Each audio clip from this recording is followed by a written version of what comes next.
March Madness exclusive with rock legends Kiss. Showbiz Tonight's AJ Hammer brings you exclusive access to Kiss in New Orleans at the NCAA Big Dance Concert Series. And wait till you hear Gene Simmons' big diss of the Rock and Roll Hall of Fame. Welcome back to Showbiz Tonight. I'm Nichelle Turner, and tonight, the Big Kiss exclusive and the Big Kiss diss of the Rock and Roll Hall of Fame. Only Showbiz Tonight's AJ Hammer got incredible access to the rock legends in New Orleans, where the March Madness brought out more than 100,000 fans for the Big Dance Concert Series. AJ?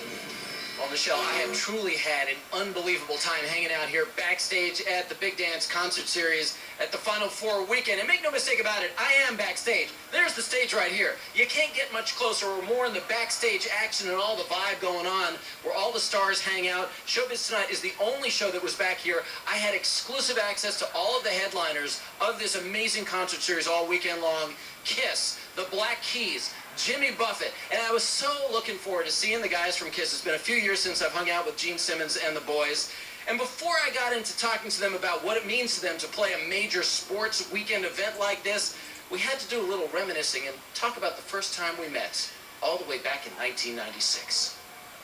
Would you care to reminisce a little bit? About? Well, let's just fire up the old iPad and see what we got here. Technology. Let's see, what's that? Look at that. Huh? Look at, who's this young? He was harassing me way back then. Oh my God, it's Ryan Seacrest. Yeah, thanks so much for that. What a handsome young man. Look at this. Gene tried to kiss him then, too. Yeah. Look at that. That was the closest Gene Simmons' tongue ever came to my cheek until right now. Do you remember this? I do. Now it touched me. I do. This was 1996. This was the reunion. This was the tour that started back into the glory of Kiss in all its makeup and fine haberdashery. Let's just talk a moment about the Rock and Roll Hall of Fame. The induction ceremony is happening in a couple of weeks.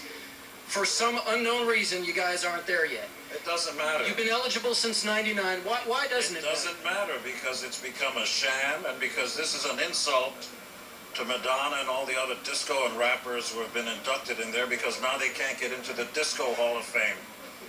It's a sham. We're thinking of buying it and firing everybody. Would you burn the place down? No.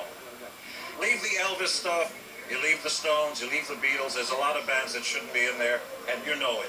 But there is a chance you will be inducted. Your fans certainly hope you are. And will you show up? Gladly, because it means something to the fans. The fans want us in the Rock and Roll Hall of Fame, so of course we'll do it for them.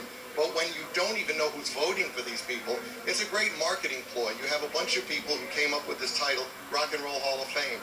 Who are these people who do the voting? It's obviously not the people, because when you look at some of the nominees, you don't even know who they are.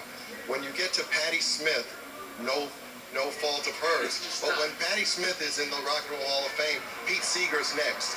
And they're both great, but they don't belong in the Rock and Roll Hall of Fame. Wow.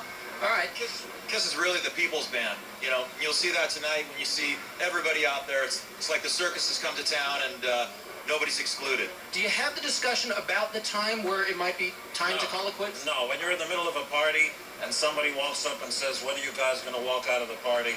You're too busy having a great time. There is no place on earth you can walk on the stage and feel like the living gods that we are. So things are obviously a lot different now than when you guys started. The way people get noticed is different. We're talking about American Idol. That is certainly one of the ways. Do you guys think you would have perhaps considered competing on a show like that, or would you be putting your videos up on YouTube from the very start when nobody knew who you were? You know, it's such a different time now to try to have these hypothetical discussions of what we would have been like, would we have survived, could we have come into existence today. You know, we're fortunate that we are mighty dinosaurs who still rule the earth. And rule they do. Their show on Friday night was unbelievable. But I can't wait to show you more of my exclusive interviews with all of the big headliners from the big...